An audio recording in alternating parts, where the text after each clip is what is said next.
to welcome our listeners to Rizolve's podcast. And today, both Bob and I are going to be doing a series, going to be introducing a series on the hidden secrets from successful business owners, the hidden secrets of the importance of exit planning and what it involves. And so, Bob, it's a fairly in-depth topic. So what we thought we'd do is cover off 5 different topics in the next 5 weeks. And we want to go in depth for our business owner listeners on what is exit planning, why is it important, and why successful business owners and CEOs go through the rigor of exit planning. So we want to talk all about that today.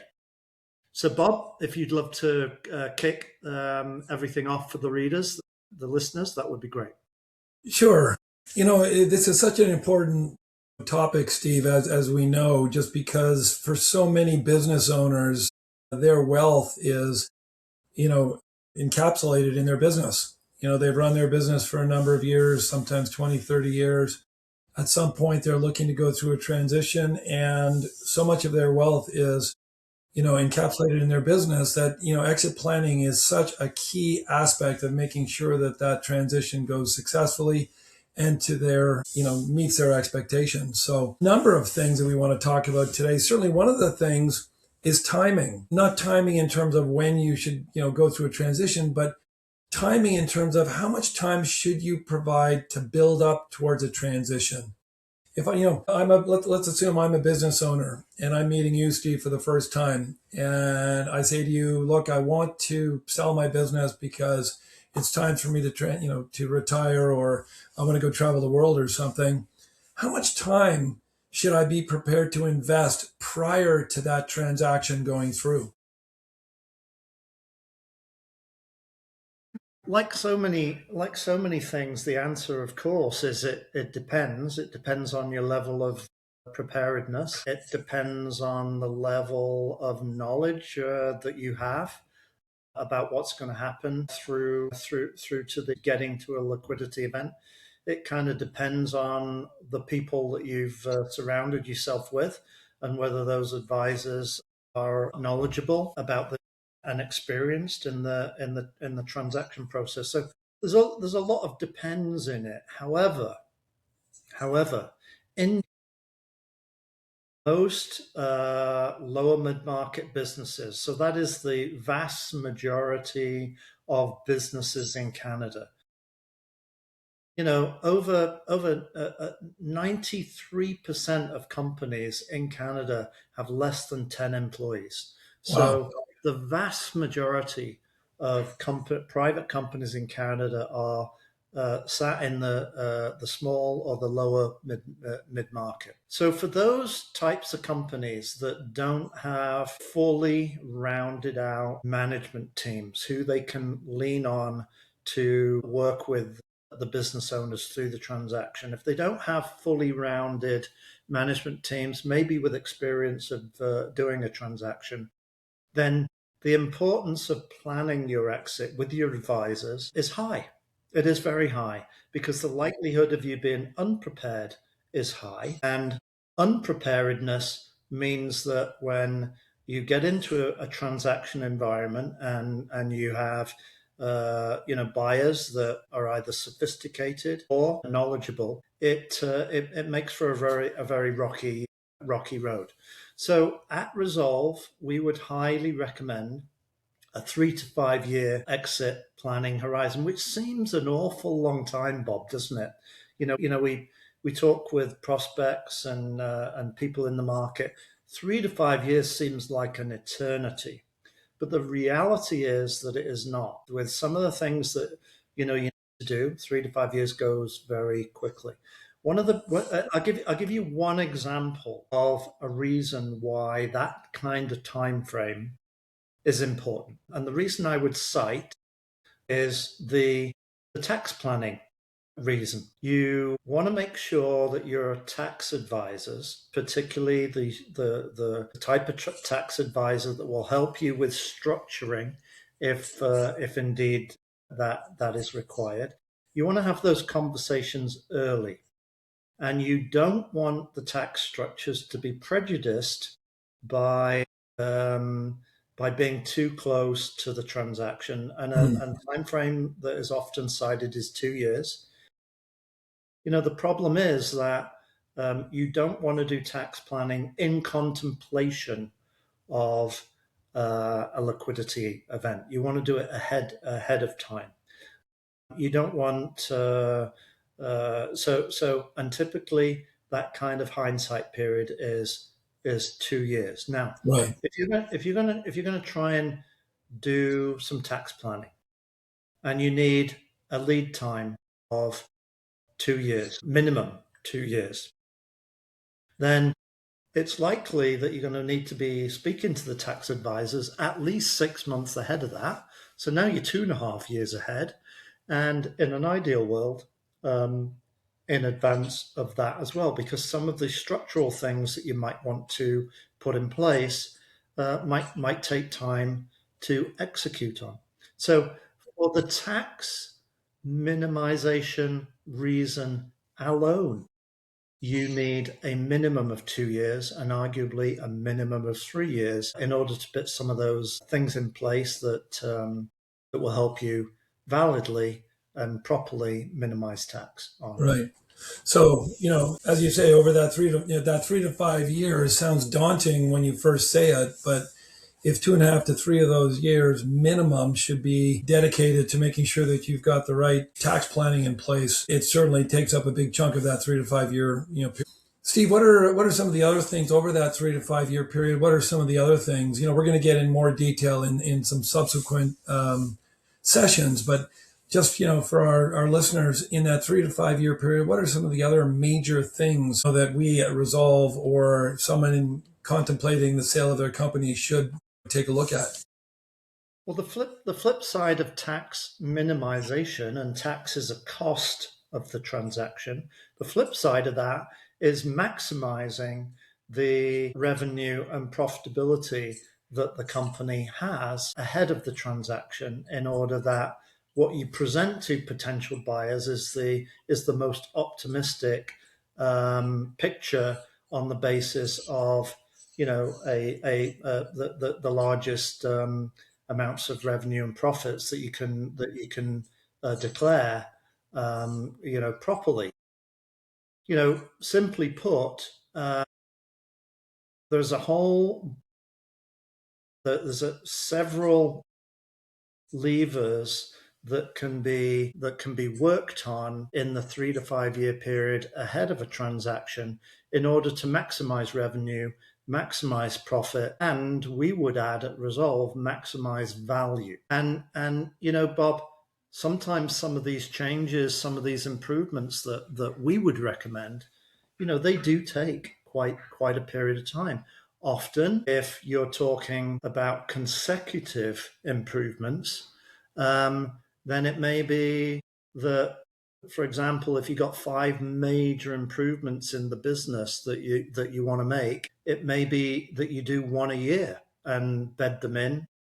So 5 major improvements, one a year, is 5 years. What would be some examples of those 5 major improvements that I talked about? Well, one might be, the owner. We want to make sure that the reliance of the business on the owner dependency, is minimized. In other words, the owner should be managing by delegation through a management team that has competencies in the different areas, and none of those competencies should be relying on the owner in order to functionally, for those things to work.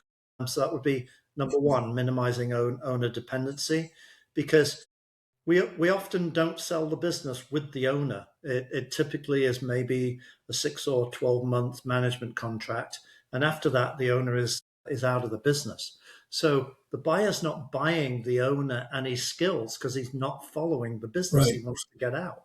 So owner dependency is a value trap. It's And of particularly course, Steve, that's beneficial to the owner because if I, as the owner, I'm looking to sell my business, I'm not looking to continue working for someone else. I've been an entrepreneur my whole life. I don't want to continue working for someone else. So to be able to hand off a working business, where the management team is able to run with it without any disruption makes sense for me as the owner, not only the buyer, but as a seller as well.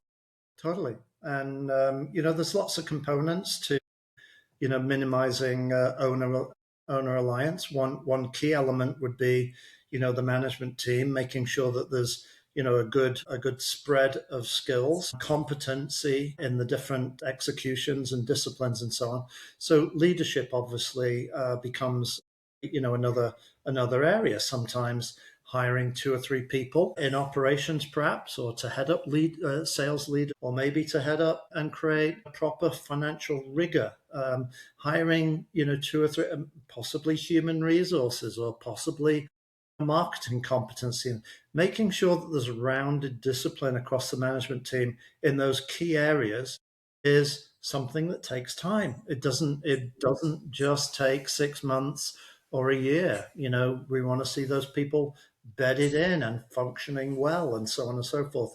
And that could easily take 3 years to another example could be that if your business has grown substantially but through one key customer.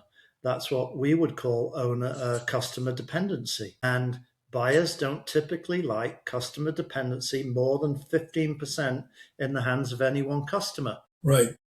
That could be a value destroyer post transaction if the customer leaves or cancels the contract or the arrangement that it has with the customer. So customer concentration and minimizing that is certainly less than 15% for any one customer is an important area as well.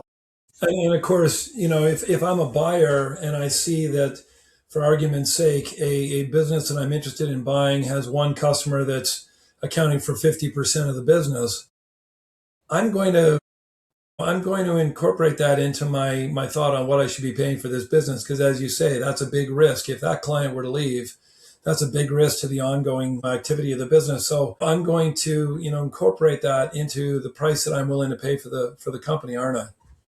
Well, totally.